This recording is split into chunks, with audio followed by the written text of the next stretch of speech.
afternoon, everyone. I'm Trish Henry, OSP's Director of Partnerships and Custom Events. Welcome to OSP TV. I'm very fortunate today to have Mike Grice, Chief Technical Officer of All Systems Broadband. Thank you for joining us. This is my second year getting to interview Mike, so it's interesting to see how things change from year to year. First of all, congratulations on being a game changer again this year. So we look to people like you in the industry to lead, to show us the way. But tell me, how has the game changed in a year? Yeah, great. Well, thanks for having me again this year. I really appreciate that.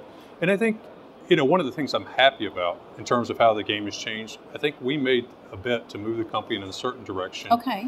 Which I think is aligning well with where people are going, right? So there's a common theme to get more out of the assets that you have. Mm-hmm.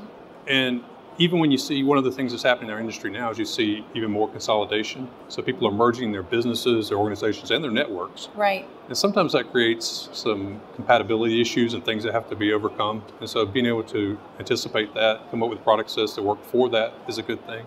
And then I think the other major thing that's changing is we see the specification bodies bringing out new specifications to basically squeeze more out of the fiber. So the concentration on fiber, compatibility, and then increasing speeds, I think, are all the changing elements in the game. That's great. But it sounds like your plan last year flowed very well into this year. So that's wonderful news.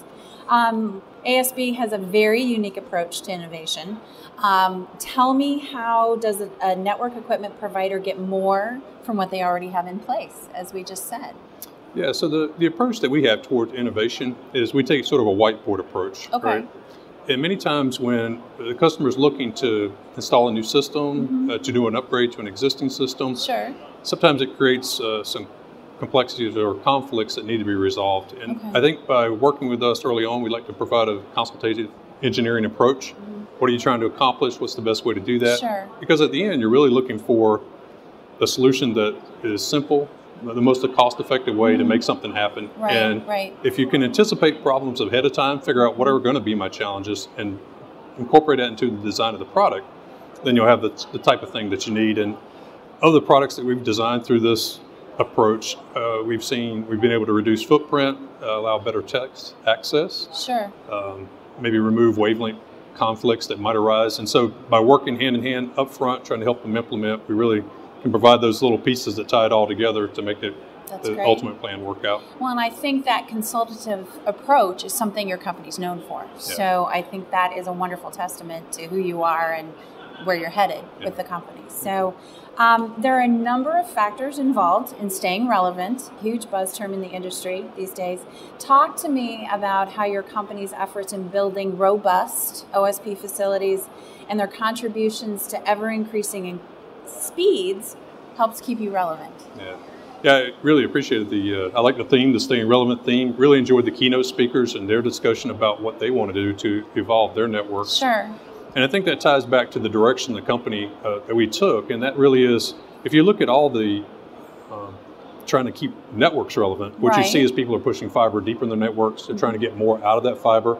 So they're looking at wavelength utilization. They're looking at how many places am I touching. So as you make those transitions, you find yourself in need of new products, doing things a bit different maybe than you did in the past, and trying to be as efficient as possible as you go forward. So that's where we focus. We've really taken that fiber optic look and try to figure out how to squeeze out more of the network as it goes through both the evolution and maybe the revolution, to move forward. Yes, and I think whether you're dealing with tier 1, tier 2, tier 3, that's a great approach. So what do you see as the most exciting trend over the next 10 to 15 years in telecom?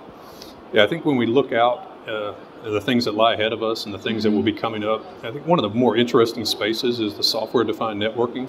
So you have SDN, the network function virtualization. I think the data centers have taught people that you really can squeeze out a lot more efficiency than you were doing previously. And so as we look at those bodies that are interested in doing that and putting new solution sets together, it kind of ties in with getting more out of the existing assets that you have. So yes, you have all these pieces, you have all these elements, and if you can sort of allocate them and use them as you need in a highly configurable way, we think that's going to be one of the big future things to look to. That's great. It's interesting to hear you say that, because in other interviews and talking with other people, we're hearing SDN, NFV. So definitely. That's what's coming down the road. Is it possible for a network, and this is a good question for you, to experience 90% plus efficiency that many modern data centers are experiencing? Yeah, good tie-in question. I don't know where the efficiency will lie, but for sure it's going to be a lot better than it is. I think with the complexities of communication networks, you'll still have pieces that have to remain connected. You'll still have pieces that some service will be difficult to put in a functional state in a software tier. But I think there's tons of room and tons of space to move forward. You know, if you look at Donovan from AT&T, when he gave his response to the question about why he was doing SDN, he basically said no Army can hold back the economic principle whose time had come, and that makes a lot of sense. If there's a lot of efficiencies to be gained there, therefore a lot of forward movement that can be made. Right, but exciting. Yeah, very exciting. And I'm sensing a theme, making use of what you have, making better use of what you have. So I love to hear that. We're doing the January issue for OSP Magazine, believe it or not, and we're asking our game changers, give me your best prediction for 2015. Yeah. If that's even possible. Yeah, I love the prediction ones because they're almost always wrong, right? I don't think anybody We're going to come back next year and say, yeah, exactly. That's not right. So maybe I'll go with the 640K memory will be enough for anybody. Maybe that's a good one.